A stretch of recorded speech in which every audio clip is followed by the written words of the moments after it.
I'm here in King Street in Cwm with Richard. Richard has now taken completion of his property and a lot of work has happened in a very short period of time.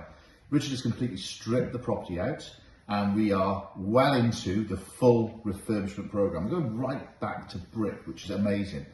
The purchase wasn't exactly straightforward. It was an auction purchase, which I assisted Richard with, and we did have independent legal advice upon the legal pack produced, but we were met with a sting upon the day of completion. And that was, Richard, the sting.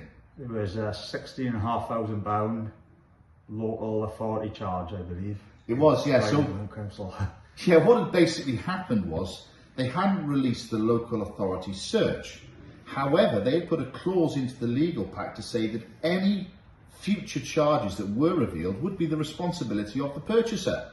Now, the independent legal advice failed to pick this up. So unfortunately, the little sting in the tail, the joyous celebration of getting such a fantastic deal on this wonderful project property was that we were faced with a potential £16,000 bill.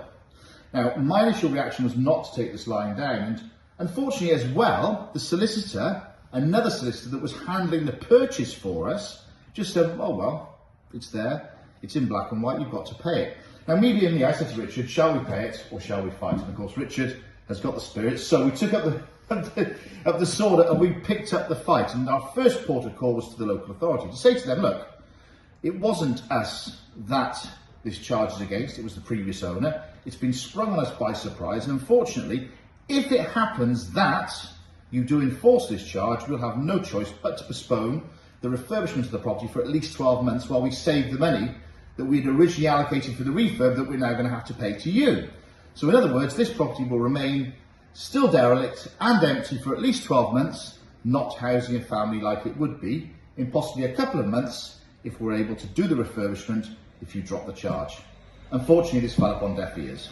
Despite us trying with them, it wouldn't go any further. But in the background, we'd also been pushing back at the repossession agents, because this property was a repossession, saying to them, look, you are responsible for the charges. Now, initially, that fell upon deaf ears with them as well. But after pushing both parties, eventually, on the day that Richard was due to go on holiday, they came back and said, the bank will be willing to pay the £16,000 charge to my relief. When Richard told me that, he was just boarding the aircraft to go to Turkey for his holiday, I couldn't believe my ears.